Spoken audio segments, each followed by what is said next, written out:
Hey guys, स्वागत है आपका success up next YouTube channel पर और 5000 plus mechanical engineering objective questions की सीरीज में थ्योरी ऑफ मशीन्स का टॉपिक हम डिस्कस कर रहे हैं, जिसका ये थर्ड लेक्चर आ चुका है। इससे पहले के लेक्चर्स नहीं देखे हैं तो प्लेलिस्ट में जाके विजिट कर लीजिए। पीडीएफ चाहिए तो आपको इस टेलीग्राम चैनल पे मिल जाएगी, जिसका डिस्क्रिप्शन में लिंक है। ओके, और एफएम भी हमारा टॉपिक चल ही रहा है, जो कि ख़त्म होने पे ही है। कुछ वीडियोस और लगेंगे, कुछ लेक्चर्स और लगेंगे, उसके बाद वो ख़त्म हो जाएगा। और फिर उसके बाद प्रोडक्शन हम ऑलरेडी कवर कर ही चुके हैं। तो आप बताओ कौन सा टॉपिक नेक्स्ट चालू करना है। देखो, स्ट्रेंथ ऑफ मटेरियल कर सकते हैं, फ्लूइड मैकेनिक्स भी कर सकते हैं। इसके अलावा आप कुछ चाहते हैं तो वो भी कर सकते हैं। इसके अलावा अगर आप कोई स्पेशल टॉपिक, जैसे कोई एक आपको ऐसा टॉपिक लगता है यार कि जिस पे थोड़ी सी डिफ़िकल्टी आ रही है, तो अगर आपको उस पर क्लैरिफिकेशन चाहिए या कुछ भी चाहिए, तो आप मुझे कमेंट करके बता दीजिए। मैं उस पर स्पेशल वीडियोस भी बना सकता हूँ। जैसे कि ऑलरेडी मैंने वीडियोस बनाए हैं एलॉयज़ पर, ठीक है, एलॉयज़ और उसके कॉम्पोजिशन पे मैंने वीडियो बनाए हैं। बॉयलर मैंने बहुत अच्छे से कवर किया। अगर आपने बॉयलर की वीडियो नहीं देखे ना, देखो, 1 घंटे से कम 3 वीडियोस बनाए और तीनों को मिला भी दोगे तो 1 घंटे से कम में ये वीडियोस निपट जाएंगे। इसको एक बार देख डाला ना तो लाइव जिंगल आला बॉयलर का क्वेश्चन आएगा, उसके दायरे में ही आएगा। उससे बाहर आने की पॉसिबिलिटी मतलब 5-7% ही रह जाती है यार। कोई दूसरी बुक उठा के ले आया, कहीं से कुछ कर दिया तो फिर बात अलग है, नहीं तो उससे बाहर नहीं बनता। तो सारे कवर कर दिए। इसके बाद में कुछ टाइम बाद मैं इसके क्वेश्चंस भी करा दूंगा, या चाहो तो अभी भी करा सकता हूँ, कोई दिक्कत नहीं मुझे। तो बॉयलर मैंने बहुत अच्छे से कवर कर दिया है, ठीक है। इसके अलावा एलॉयज़ एंड कंपोजिशन पे मैंने एक वीडियो ले आया था। तो इस टाइप के जो स्पेशल वीडियोस होते हैं ना, जिसमें एक पर्टिकुलर टॉपिक को ख़त्म कर दिया, तो उस टाइप से भी मैं, अगर आप चाहें तो मैं वीडियो बना सकता हूँ, ठीक है। और इसके बाद प्रोडक्शन इंजीनियरिंग तो हमने कवर कर ही लिया है। और अगर आप HAL और HPCL की तैयारी कर रहे हैं तो फिर वन लाइनर के फॉर्म में भी क्वेश्चंस हैं, तो आप उसको भी देख सकते हैं। अगर आपको GK GS में दिक्कत है तो स्टैटिक GK की भी प्लेलिस्ट है, उसको विजिट कर लीजिए। अगर आपको चीज़ें याद रखने में दिक्कत है, एग्जाम्स में कुछ चीज़ें पूछी जाती हैं जिनको हमको याद रखना पड़ता है, आर्टिकल्स हो गए, कौन सी नदी अरेबियन सी में जाके गिरेगी, कौन सी बे ऑफ बंगाल में जाके गिरेगी, कई बार पूछ लिया जाता है। तो फिर उसके लिए शॉर्ट ट्रिक्स भी हम डालते रहते हैं रेगुलरली। चैनल पे शॉर्ट ट्रिक्स आती हैं, ठीक है। उसमें हम शॉर्ट ट्रिक्स किसी पे भी हो सकती है, कभी रीजनिंग, कभी एप्टीट्यूड, स्टैटिक GK हम कवर करते ही रहते हैं, जिसकी भी हमको मिलती रहती है। तो उसको ज़रूर देखिए भाई, चैनल की प्लेलिस्ट जाके विजिट कर लो बस एक बार, आपको मज़ा आ जाएगा। क्योंकि इस तरीके से मैंने चीज़ों को कवर किया और उनको अलग अलग सेग्रीगेट करके रखा हुआ है। तो ज़रूर से प्लेलिस्ट को जाके विजिट करना। चलो चालू करते हैं। 21वां क्वेश्चन है, देखो इसको ध्यान से देखो। इसमें पूछा था हायर पेयर के बारे में। मैंने आपको इसका आंसर ये तो बताया था कि पार्टली टर्निंग और स्लाइडिंग, ये आपका गियर के केस में आपको देखने को मिल जाता है, ठीक है। पर ये रोलिंग वाला देखो यार, इस रोलिंग को देखो। ये जब बॉडी रोल कर रही है तो यहाँ पे आपको कौन सा कॉन्टैक्ट देखने को मिल रहा है। मान लो अगर ये स्फीयर है, तो इस केस में यहाँ पे आपको पॉइंट कांटेक्ट देखने को मिलेगा। जहाँ पे भी पॉइंट कांटेक्ट होता है, जहाँ पे भी लाइन कांटेक्ट होता है, वो ऑटोमेटिकली क्या हो जाता है, हायर पेयर हो जाता है। आप बोलोगे सर रोलिंग के केस में यहाँ पे तो स्पीयर रोल कर रहा है, अगर मैं एक सिलेंडर को रोल करा दूं तो, अगर आप यहाँ पे एक सिलेंडर को रोल कराओगे तो यहाँ पर आपको एक लाइन कांटेक्ट मिलेगा। अगेन पॉइंट और लाइन कांटेक्ट आपका हायर पेयर हो जाएगा। तो रोलिंग भी हायर पेयर होगा और पार्टली टर्निंग विथ स्लाइडिंग भी हायर पेयर होगा। तो इस बुक में सिर्फ D ऑप्शन दिया हुआ है, पर आपका C भी यहाँ पे करेक्ट होगा, ठीक है। तो दोनों के दोनों आपके क्या हो जाएंगे, हायर पेयर हो जाएंगे। तो ये एक चीज थी, ठीक है। चलो आगे बढ़ते हैं। Relation between the number of links L और नंबर ऑफ बाइनरी जॉइंट्स इस तरीके से दी जाती है, ये हम पहले भी देख चुके हैं, इसमें कोई दिक्कत नहीं है। बोल रहा है कि left hand side of the equation is greater than the right hand side, then chain is called. तो देखो यार, मैं ये पहले ही बता चुका हूँ, अगर लेफ्ट हैंड साइड होगा तो वो लॉक्ड बन जाएगी, स्ट्रक्चर बनेगा, सुपर स्ट्रक्चर बनेगा। इधर साइड जाएगी तो फिर उसका जो कंस्ट्रेंट मोशन है वो खत्म होकर वो अनकंस्ट्रेंट चेन बन जाएगी। दूसरी चीज़ इधर से भी देखो, हमारे पास एक फॉर्मूला होता है 3L-1 - 2J - H। अब इस फॉर्मूले को देखो, F क्या होता है, डिग्री ऑफ फ्रीडम होता है। हमको ये पता है कि अगर स्ट्रक्चर है या फिर मैं इसे लॉक्ड चेन कह दूं तो उस केस में डिग्री ऑफ फ्रीडम कितनी हो जाएगी, 0 हो जाएगी।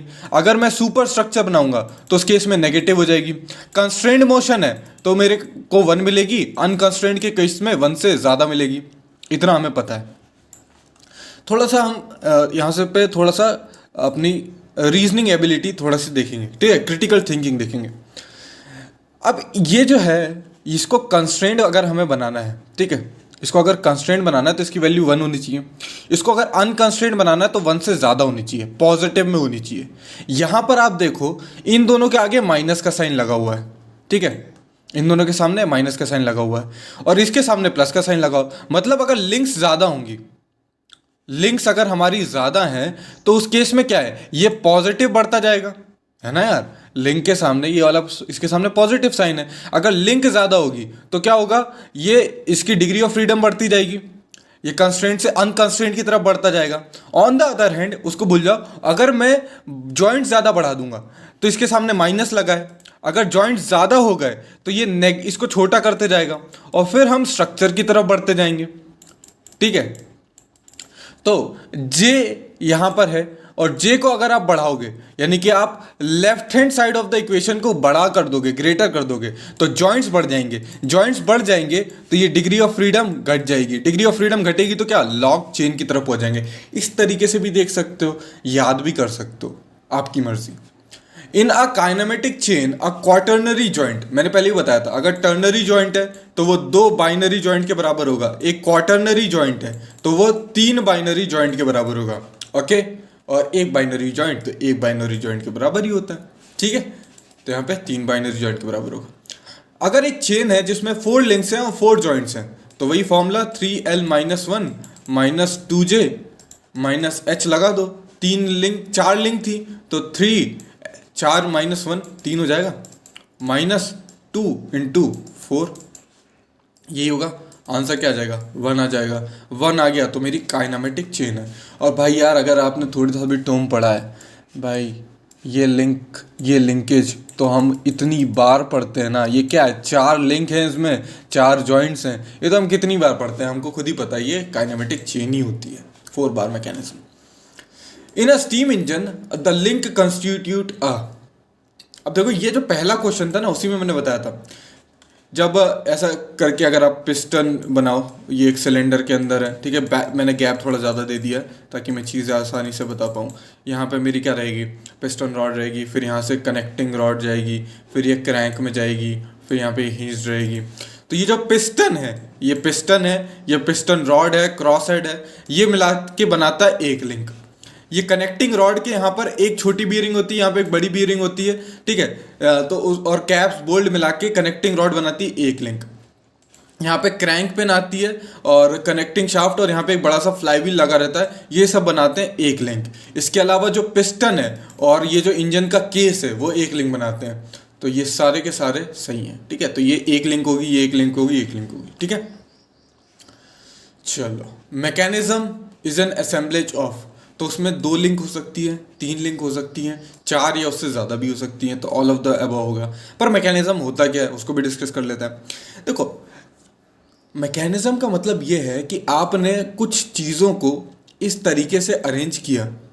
किस तरीके से अरेंज किया कि अगर आपको एक किसी लिंक को अगर आप मोशन दे देते हो ना, किसी एक लिंक को अगर आपने मोशन दिया तो उस मोशन के कारण जो दूसरी लिंक है उसका जो मोशन होगा वो प्रिडिक्टेबल होगा।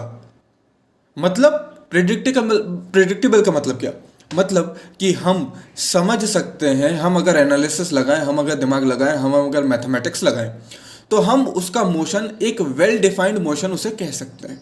कैसे कह सकते हैं, क्योंकि जो मोशन होगा वो कंस्ट्रेंड होगा। मतलब एक इनपुट के करस्पॉन्डिंग एक आउटपुट अगर हमारा मिलता है तो हम उसे कह देंगे मैकेनिज्म। और इस मैकेनिज्म को उठा के हम ले आए रियल लाइफ में, उसको इम्प्लीमेंटेशन किया और हम उससे फोर्स ट्रांसफर करा रहे हैं, हम उससे पावर ट्रांसमिशन करा रहे हैं, तो वो मैकेनिज्म क्या बन जाएगा, मशीन बन जाएगा, ठीक है। वो मैकेनिज्म मशीन बन जाएगा। तो मैकेनिज्म कंसिस्ट ऑफ, अगर मैकेनिज्म में 4 से ज्यादा लिंक होगी तो उसको कहेंगे हम कंपाउंड मैकेनिज्म, और अगर 4 लिंक होती हैं तो हम उसको कहते हैं सिंपल मैकेनिज्म। 4 लिंक है तो सिंपल मैकेनिज्म, 4 से ज्यादा है तो कंपाउंड मैकेनिज्म। और mechanism can be use for transmitting और ट्रांसफॉर्मिंग मोशन। ट्रांसमिशन और ट्रांसफॉर्मेशन दोनों कर सकता है। कैसे कर सकता है, जैसे कि आप एक काम करो ना, आप एक काम करो, एक 4 बार मैकेनिज्म का ही एग्जांपल ले लेते हैं, ठीक है। आपने एक 4 बार मैकेनिज्म ले लिया, ठीक है, और आपने क्या किया कि इस तरीके से ये बना दिया। अब यहाँ पर ये क्या था, जो स्मॉलेस्ट प्लस लार्जेस्ट जो लिंक थी उसका जो सम था वो पी बाकी अदर लिंक से कम है, ठीक है। ये हमने कंडीशन देख ली और हमने स्मॉलेस्ट लिंक के एडजेसेंट वाली को फिक्स किया हुआ है यहाँ पे, ये सबसे स्मॉल है, ठीक है, और कोई सी भी इसमें लॉन्ग होगी, ठीक है। अब जब ऐसा हमने कर दिया तो आगे जाके आपको पता चलेगा कि ये और जब ऐसा करेंगे तो ये क्रैंक रॉकर मैकेनिज्म हो जाएगा। ये क्रैंक जो है ये पूरी घूमेगी, पर ये जो आउटपुट वाली लिंक है ना, ये 1, ये 2, छोटी वाली ये 3, ये 4, ये वाली जो लिंक है ना, ये यहाँ पर रेसिप्रोकेट करेगी। ये बस ऐसे जाएगी, फिर ऐसे आएगी, फिर ऐसे जाएगी, ऐसे आएगी, तो इस तरीके का मोशन करेगी। तो यहाँ आपने क्या दिया था, पूरा रोटेशनल मोशन दिया, कंप्लीट रोटेशन हो रहा है, और यहाँ ऑसिलेशन हो रहा है, तो आपने जो है मोशन को ट्रांसफॉर्म कर दिया है, ठीक है। तो ये सारी चीज़ें की जा सकती है एक मैकेनिज्म के थ्रू, ठीक है। आप देखेंगे विथवर्क क्विक मैकेनिज्म आता है, फिर स्कॉचयॉक मैकेनिज्म आता है, ओल्डम्स कपलिंग है। तो इसमें एक टाइप का मोशन हम देते हैं, बदले में हमें दूसरे टाइप का मोशन मिल जाता है, ठीक है। जैसे कि और अगर देखना चाहो, ठीक है, जैसे ये मैकेनिज्म है, इसमें यहाँ पे आप पूरा रोटेशन दे रहे हो, ये क्रैंक पूरी रोटेट कर रही है, उसके बदले में पिस्टन जो है वो आगे पीछे हो रहा है, पिस्टन ट्रांसलेशन मोशन कर रहा है और क्रैंक जो है वो रोटेशन मोशन कर रही है। अगर ये केस होता किसका, इंजन का, अगर इंजन का केस होता तो हमने ट्रांसलेशन मोशन को रोटेशनल मोशन में कन्वर्ट करा लिया। अगर ये कंप्रेसर होता तो हमने रोटेशनल को काय में कन्वर्ट करा लिया, ट्रांसलेशन में करा लिया, ठीक है। तो मैकेनिज्म के थ्रू ये किया जा सकता है। A mechanism is required to transmit power or to do some particular type of work, then it becomes machine। यही मैंने कहा था कि एक मैकेनिज्म को आपने उसका इम्प्लीमेंटेशन कर दिया रियल लाइफ सिचुएशन में, ठीक है। आपने ये जो मैकेनिज्म था यहाँ पे, ये जो मैकेनिज्म था इसको क्या कहते हैं हम, इसको कहते हैं हम स्लाइडर क्रैंक मैकेनिज्म। यहाँ पे ये स्लाइड हो रहा है और यहाँ पे हमारी क्रैंक है, इसे कहते हैं स्लाइडर क्रैंक मैकेनिज्म। इस स्लाइडर क्रैंक मैकेनिज्म को जब मैंने इंजन बनाने में इंप्लीमेंट कर दिया और मैं वहां से पावर ट्रांसमिट कर रहा हूँ या पर्टिकुलर टाइप का काम करा रहा हूँ या उसको मैंने कंप्रेसर बना दिया, उसकी वजह से मैं जो एयर है उसकी वॉल्यूम कम करके उसका प्रेशर बढ़ा रहा हूँ, तो इस टाइप से जब मैं उसको करता हूं तो मैं उसको क्या कह देता हूं, एक मशीन कह देता हूं। तो मशीन के जरूरी है कि या तो वो पावर ट्रांसमिट करे या कोई पर्टिकुलर टाइप का काम करे, तो हम उसे मशीन कह देंगे, ठीक है। When the one link of a kinematic chain is fixed the chain is known as. तो देखो जैसे 4 बार मैकेनिज्म है, ये अभी तक एक काइनेमेटिक चेन थी। अब इसमें अगर आपने ये लिंक जब फिक्स कर दी ना तो इसको बोल देंगे हम मैकेनिज्म बोल देंगे, ठीक है। फिर आप यहाँ से इनपुट दोगे तो यहाँ पे आउटपुट मिल जाएगा। एक टाइपराइटर क्या मशीन है? देखो टाइपराइटर में कहीं से भी पावर ट्रांसमिशन नहीं हो रही, तो ये मशीन नहीं है, ठीक है। A method for obtaining different mechanism by fixing in turn different link of a kinematic chain is known as। तो देखो आपके पास एक काइनेमेटिक चेन थी कुछ इस तरीके से, ठीक है। ये काइनेमेटिक चेन थी, आप चाहो तो 1 को फिक्स कर सकते हो, 2 को फिक्स कर सकते हो, 3 को फिक्स कर सकते हो, 4 को फिक्स कर सकते हो। जब आप 1 को फिक्स करोगे तो आपको एक टाइप का मैकेनिज्म मिलेगा, एक टाइप का मोशन मिलेगा। आपके इनपुट ये मान लो हो जाएगा, आउटपुट ही हो जाएगा। अगर आपने इसको फिक्स कर दिया तो ये इनपुट हो जाएगा, ये आउटपुट हो जाएगा। तो इस तरीके से आप एक ही मैकेनिज्म में डिफरेंट लिंक्स को अगर फिक्स करोगे तो आपको डिफरेंट इन्वर्जन्स मिलते हैं उसके, ठीक है। अब आप सोचो, खुद ही सोच के देखो, आप कितने अलग अलग जो हैं कॉम्बिनेशंस बना सकते हो। एक बार इसको फिक्स कर सकते हो, एक बार इसको फिक्स कर सकते हो, एक बार इसको, एक बार इसको। तो मैक्सिमम कितने आपके इन्वर्जन्स हो सकते हैं? तो जितनी लिंक्स हैं उतने इन्वर्जन्स हो सकते हैं। तो वही पूछा है इस क्वेश्चन में, if the number of links in a mechanism is equal to L, then the number of possible inversions, या यहाँ पर लिखना चाहिए number of maximum possible inversions, वो L के बराबर ही होंगे, ठीक है। अब पूछ रहा है कि इनमें से कौन सा करेक्ट है regarding the difference between machine and structure. तो पढ़ते हैं। Part of a machine move relative to one another, okay, whereas the member of the structure do not move relative to one another. बिल्कुल सही है। Machine में क्या होता है, रिलेटिव मोशन होता है ना, काइनेमेटिक चेन से बनी हुई है। काइनेमेटिक चेन क्या है, वो जो 2 लिंक्स हैं वो आपस में रिलेटिव मोशन परमिट कर रही हैं, तब वो उसको काइनेमेटिक चेन बोल देते हैं। उसमें से आपने एक लिंक उठा के फिक्स कर दी, आपका मैकेनिज्म बन गया, और उस मैकेनिज्म को आप उठा के रियल लाइफ में ले आए, उससे पावर ट्रांसमिट करा रहे हो, तो वो आपका क्या बन गया, मशीन बन गया। तो ठीक है, यहां पर तो रिलेटिव मोशन हो गई, पर अगर एक स्ट्रक्चर है तो उसका डिग्री ऑफ फ्रीडम कितना है, 0 है, मतलब वो मूव नहीं करेगा, वो रिलेटिव मोशन नहीं होगा। अगर रिलेटिव मोशन हुआ तो स्ट्रक्चर ही टूट जाएगा। जैसे कि एक ब्रिज में आपका ब्रिज स्टैटिक का जैसा है वैसा ही अटल अमर खड़ा रहेगा, अगर वो हिला तो वो टूट ही जाएगा, फिर वो स्ट्रक्चर टूट ही जाएगा, वो रिलेटिव मोशन वहां पे परमिसिबल नहीं होगा। ठीक है, the link of a mechanism में transmit both power and motion, बिल्कुल, पर स्ट्रक्चर तो सिर्फ फोर्स ट्रांसमिट कर पाएगा, क्योंकि पावर ट्रांसमिट करने के लिए, पावर कहीं भी ट्रांसमिट करना है, पावर का ट्रांसमिशन अगर ट्रांसलेशन मोशन में देखो, force into velocity, torque tau into omega, velocity, omega, ये सारी चीजें तब आएंगी ना जब कहीं आपको मोशन देखने को मिलेगा। मोशन जब देखने को मिलेगा, जब कहीं पे भी मोशन होगा, चाहे वो ट्रांसलेशन हो चाहे वो रोटेशन हो, तब गेम आएगा वेलोसिटी का, तब गेम आएगा ओमेगा का, है ना। ट्रांसलेशन मोशन है, एक बॉडी यहाँ से यहाँ जा रही है, उसकी कुछ वेलोसिटी होगी, एक बॉडी किसी एक्सिस के अलॉन्ग रोटेट कर रही है तो उसका ओमेगा होगा। ये तभी होगा ना जब मोशन हो रहा होगा। वेलोसिटी एंगुलर हो चाहे ट्रांसलेशन हो, वो तभी आएगी जब मोशन हो रहा होगा, ठीक है, नहीं तो रेस्ट पे रहेगी तो फिर क्या ही वेलोसिटी, है ना। पर अगर फोर्स ट्रांसमिट कराना है तो जरूरी नहीं है आपका मोशन, आप फोर्स ट्रांसमिट कराना है, आप यहाँ पर खड़े हो, आप यहाँ से फोर्स लगाओ, यहाँ से फोर्स लगाओ, अगर ये बॉडी मूव नहीं भी करेगी तो भी यहाँ पे फोर्स ट्रांसमिट होगा और यहाँ पे रिएक्शन देखने को मिल जाएगा, कोई दिक्कत थोड़ी ना। फोर्स ट्रांसमिट कराने के लिए मोशन की जरूरत नहीं है, पर अगर पावर ट्रांसमिट कराना है तो फिर मोशन की जरूरत होगी, ठीक है।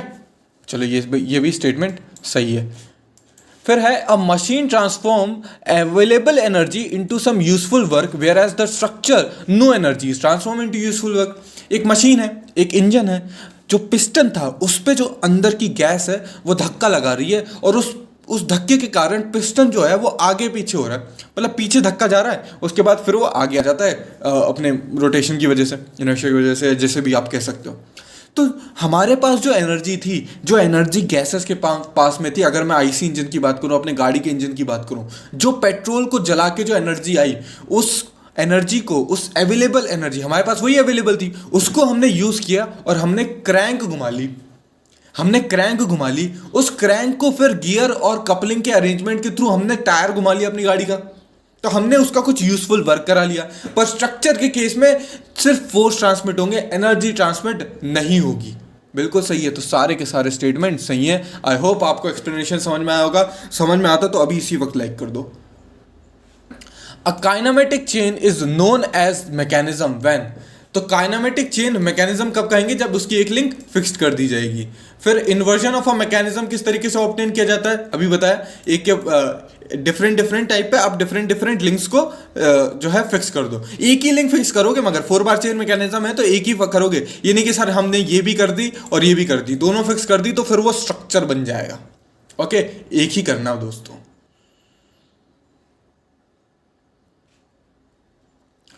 ग्रबलर्स क्राइटेरिया, तो ये वाला फॉर्मूला तो मैंने आपको पहले ही बता दिया था, n is equal to n क्या होता है, नंबर ऑफ, सॉरी यहाँ पे l आएगा, l, और n क्या होता है, ये n जो है वो डिग्री ऑफ फ्रीडम है, यहाँ पे n नहीं होगा, यहाँ पे l होगा, l जो है वो नंबर ऑफ लिंक्स है, ठीक है, ये -2 और यहाँ पे -h भी आ जाएगा अगर यहाँ पे कोई हायर पेयर होगा, ठीक है। ये फॉर्मूला तो अपन ने पहले ही देख लिया था, इसे कहते हैं ग्रबलर क्राइटेरियन, ठीक है।